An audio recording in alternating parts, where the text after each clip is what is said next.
같이 잠시 기도하시겠습니다.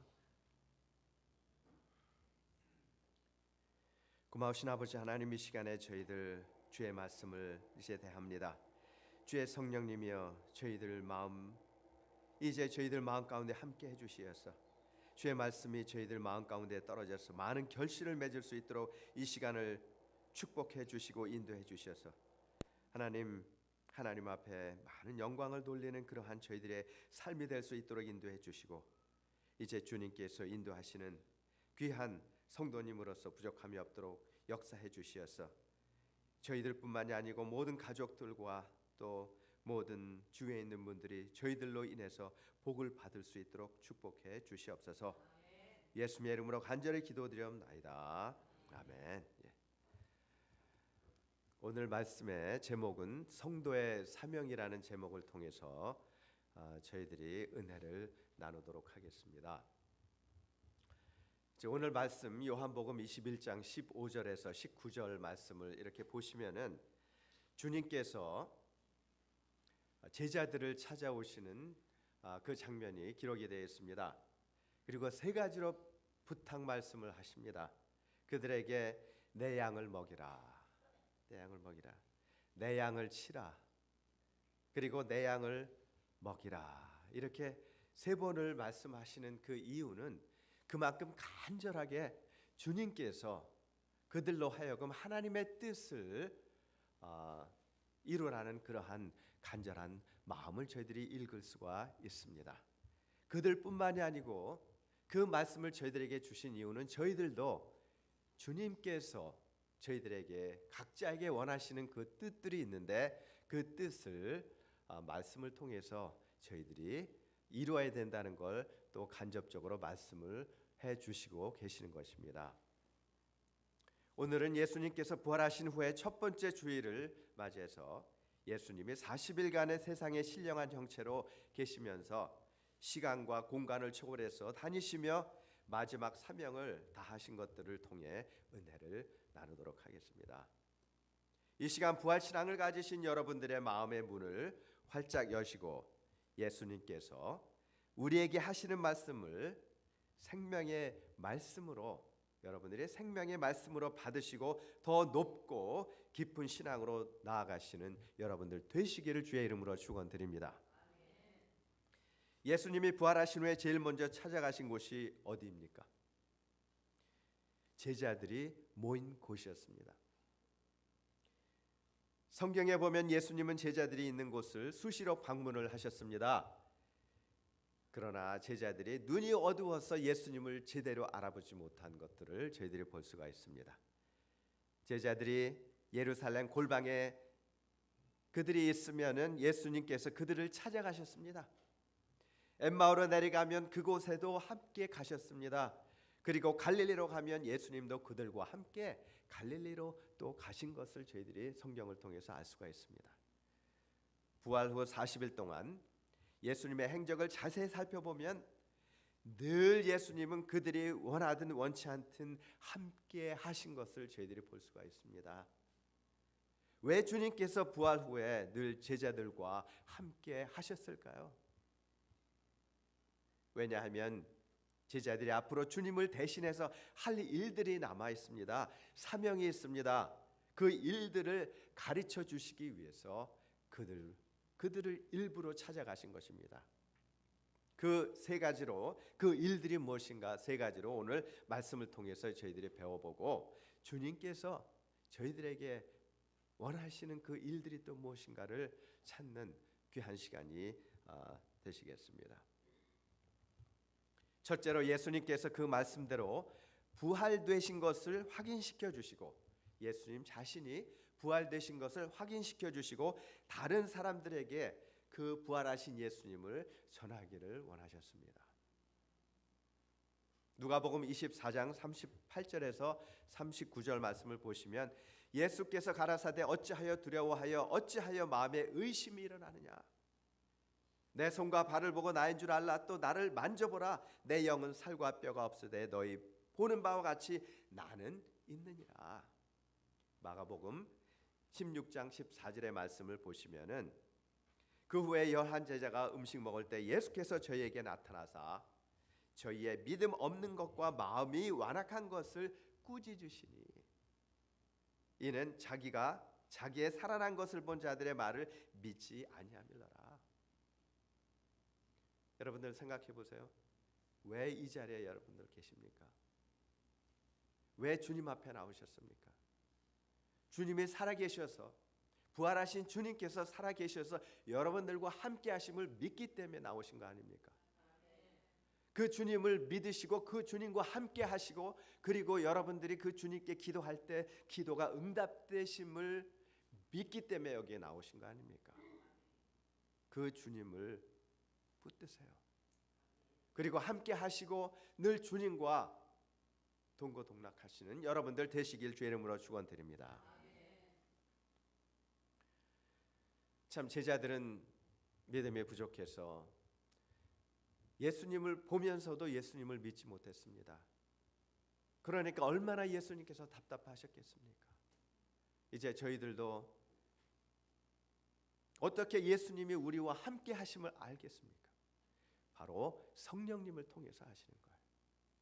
성령님이 저희들과 함께 하시면 예수님께서 함께 하시는 걸로 우리가 이해가 되고 그리고 그 예수님께서 저희들에게 오시는 걸 저희들이 볼 수가 있습니다. 베드로를 통해서 다른 제자들은 예수님의 무덤이 비어 있는 것을 자기들의 두 눈으로 확인을 하였습니다. 장사 지내고 파수꾼들이 무덤을 봉인하고 그곳에서 밤낮 지켜서 사람의 생각으로는 시체가 분명히 있어야 되는데 예수님의 시신은 무덤에서 찾을 수가 없었습니다. 그러나 예수님은 친히 제자들의 눈으로 볼 수 있도록 제자들 앞에 나타나신 것입니다. 그 주님께서 성령님을 통해서 여러분들에게도 나타나십니다. 여러분들 기도할 때 성령님께서 함께 하시지 않습니까? 능력을 주시지 않습니까? 여러분들이 힘들어할 때 힘을 주시지 않습니까?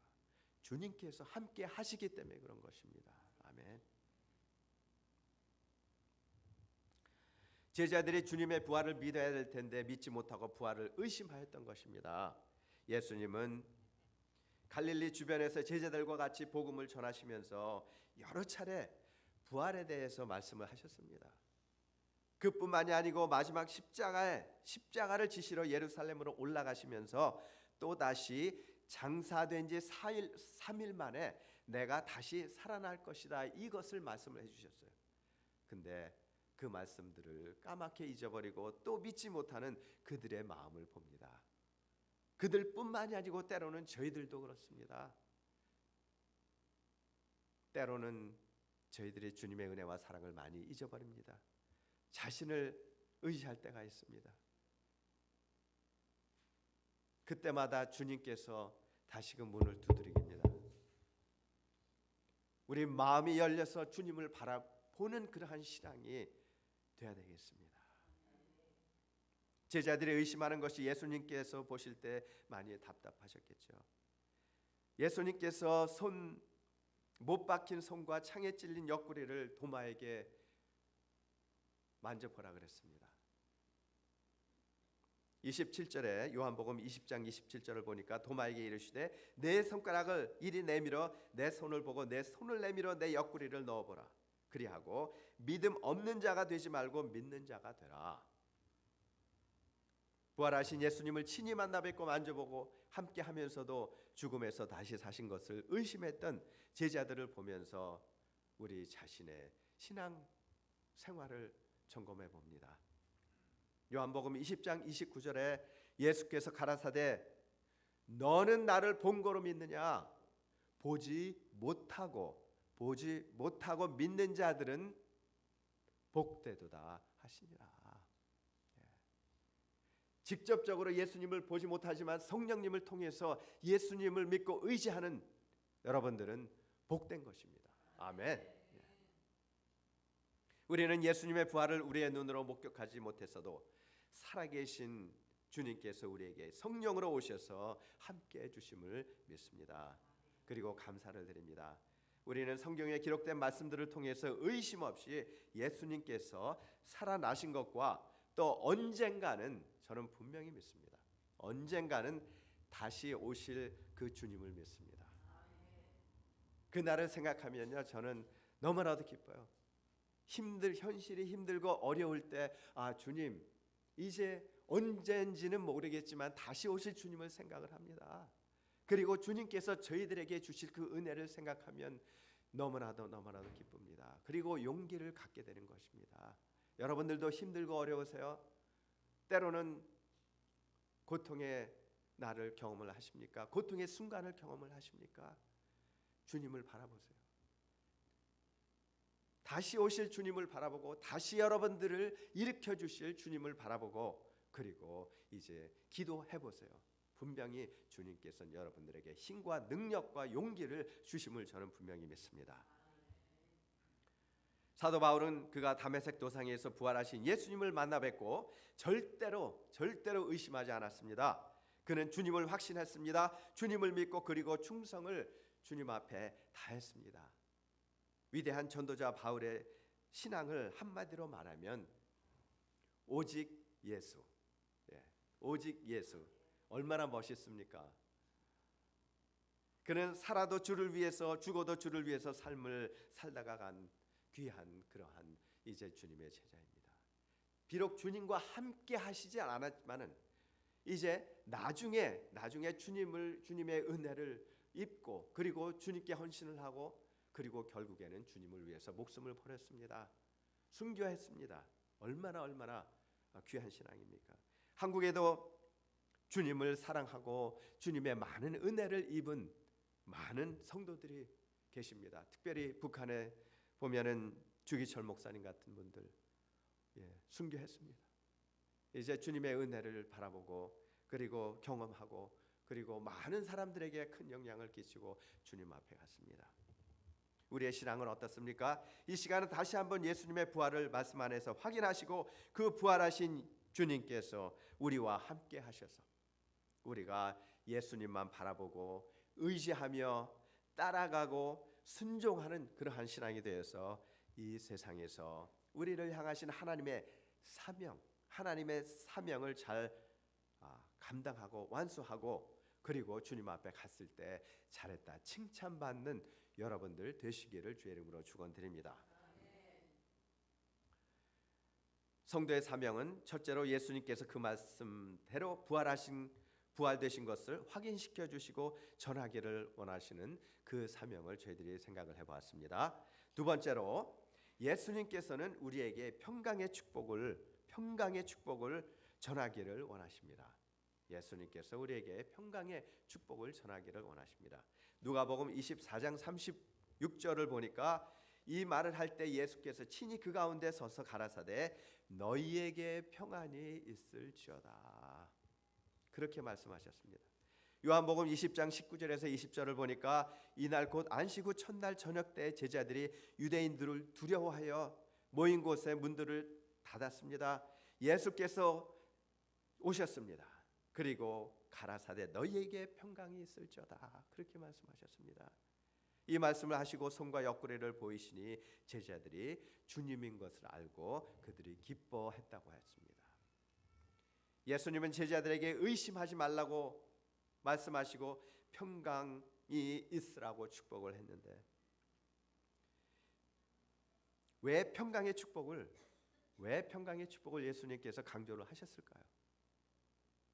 그것은 당연히 평강의 축복이 귀중하기 때문에 그랬겠죠. 인간에게 평강의 복보다 더 큰 복이 없을 정도로 우리에게는 평강의 축복이라는 것이 굉장히 중요합니다. 우리가 평강의 복을 받으면 어떠한 상황에서도 어떠한 상황이 있을지라도 천국의 소망을 갖고 신앙생활을 할 수가 있습니다. 반대로 평강의 복이 우리에게 없으면 아무리 높은 명예와 권세 그리고 재물이 있을지라도 우리는 그걸 통해서 행복을 느낄 수가 없습니다. 천국에 대한 소망도 갖기가 힘든 것입니다. CCC의 총재 캠퍼스 크루세이드 포 크라이스트요. CCC의 총재인 빌 브라운은 어느 날 미국 대통령 초청 기도회에 참석을 했습니다. 이곳에 가서 자기의 절친한 대학교 친구인 해군 장관을 만났는데 26년 전 26년여 만에 만나게 되었다고 합니다. 근데 아주 반가웠다고 해요. 26년 만에 만났으니까 얼마나 반가웠겠습니까?